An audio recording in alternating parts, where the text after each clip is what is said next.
Reading the book, I understood that these guys didn't talk to anyone. They didn't give up shit about shit. Right. So here you come, Jim Higdon, writing my first book, talk to me, and they just came out with it. It was difficult. And part of it was hanging out, being genuine, authentic myself in their environment, around them on weekends, Friday nights. And eventually someone's like, you should talk to this guy. And maybe that guy talks to me. They never volunteered anything to me that I didn't already know. How inviting were they or uninviting were they? There's definitely some, you shouldn't be here or you need to get out of here scenarios that I was in. Johnny Boone is one of the most naturally intelligent people I've ever met in my life. The way he carried himself to me was really easygoing, really quiet and reserved. And when he decided to talk, he would just lay it out. Long, slow stories. He never told me anything that he didn't want to tell me. I remember being like, so, tell me about the first time you went to Miami. He was like, and I knew he'd been to Miami. He'd definitely been to Miami. Right. There's a trust between you guys on some level.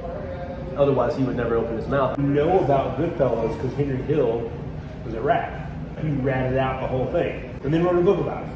And none of these guys, 70 of them, said a word to anybody. That's that cultural code of silence that the law enforcement encountered, that other journalists encountered, that I encountered, that was difficult to break. I became a journalist covering cannabis policy, cannabis politics for Politico and other major outlets. I was working on a story for Politico in 2018 about the farm bill about to pass that was going to legalize hemp for good, including CBD, this cannabinoid hemp product. I went to a CBD extraction facility in Western Kentucky. That was a 100,000 square foot warehouse that was covered knee deep in hemp flower. Hemp was going for $40 a pound, and hemp produced 1,000 pounds an acre. It was this gold rush of hemp. The corporate interests that were navigating this new world of CBD products were marketing CBD all the wrong ways. They were taking the THC out of the CBD product, even though a very small percentage was legally allowed. They took out that very small part that was allowed. Yeah. Kept trying to distance hemp from marijuana. I kept telling people it was a completely different thing. It was a new thing instead of something that had been around with us forever. And it was all a race to the bottom to make the cheapest product.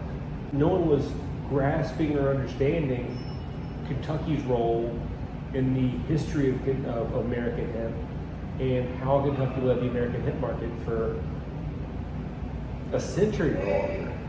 And I knew from having written the book and from being part of the being abreast of the policy and politics of it by covering it for major outlets, there was this huge opportunity to create a premium brand using all the best methods possible at our disposal.